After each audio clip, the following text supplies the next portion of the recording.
അത് കഴിഞ്ഞതിന് ശേഷം പിന്നീട് നടന്ന തൃശ്ശൂരിൽ നടന്ന നാടകത്തിന്റെ രക്തസാക്ഷികൾ ഒന്നാണല്ലോ ഇരിക്കുന്നത് സുനിൽകുമാർ. അതെ, എന്ത് ചോദിക്കട്ടെ, എവിടേക്കും പോകുന്നില്ല. ഞാൻ പറയാം. ഈ നാടകത്തിന് ഞാൻ പറയട്ടെ, ഈ നാടകത്തിന്റെ രക്തസാക്ഷികൾ എവിടെ ഉണ്ടല്ലോ. നിങ്ങൾ എത്ര വലിയ കൂട്ടുകെട്ടുകൾ, എത്ര വലിയ ഡീല് പരസ്പരം ഉണ്ടാക്കിയിട്ടുണ്ട്. രണ്ടത്താണ് ഈ പറഞ്ഞ കാര്യം വളരെ തെറ്റാണ്.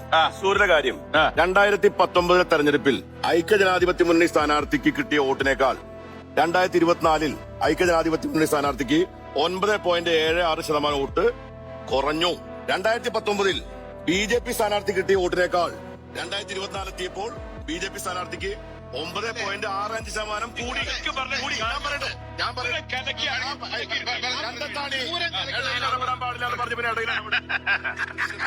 പറയട്ടെ രണ്ടാമത്തെ കാര്യം. മൂന്നാമത്തെ കാര്യം, 2019 LDF സ്ഥാനാർത്ഥി കിട്ടിയതിനേക്കാൾ 16,867 വോട്ട് കൂടുതൽ കിട്ടിയ ആളാണ് ഞാൻ. ഞങ്ങൾ കുറഞ്ഞില്ല. നിങ്ങളുടെ വോട്ട് 9.76% കുറഞ്ഞപ്പോ അത് കൂടിയത് BJP സ്ഥാനാർത്ഥിക്കാണ്. അതിന് മറുപടി എന്ന നിലയിൽ നിങ്ങളുടെ KPCC പ്രസിഡന്റിനെ വർക്കിംഗ് പ്രസിഡന്റിനെ നിങ്ങൾ നടപടിയെടുത്തു.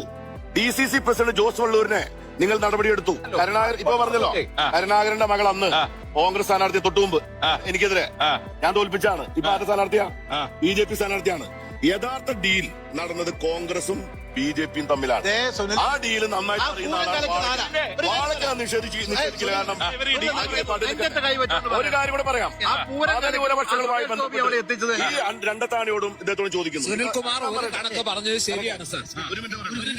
ഒറ്റ കാര്യം പറയട്ടെ. 1992 ബാബറി മസ്ജിദ് പൊളിക്കുമ്പോ ഇന്ത്യൻ പ്രധാനമന്ത്രി ആരുടെ പ്രധാനമന്ത്രിയാണ്? ഒരു വാക്ക് പറഞ്ഞാൽ മതി. അന്ന് ഈ ന്യൂനപക്ഷത്തെ സംരക്ഷിക്കാൻ കഴിയാത്ത നിങ്ങൾക്ക് ന്യൂനപക്ഷത്തിന് വേണ്ടി സംസാരിക്കാൻ ഒരു അധികാരവും ഇല്ല എന്ന കാര്യം വളരെ വ്യക്തമായിട്ട് പറയാണ്.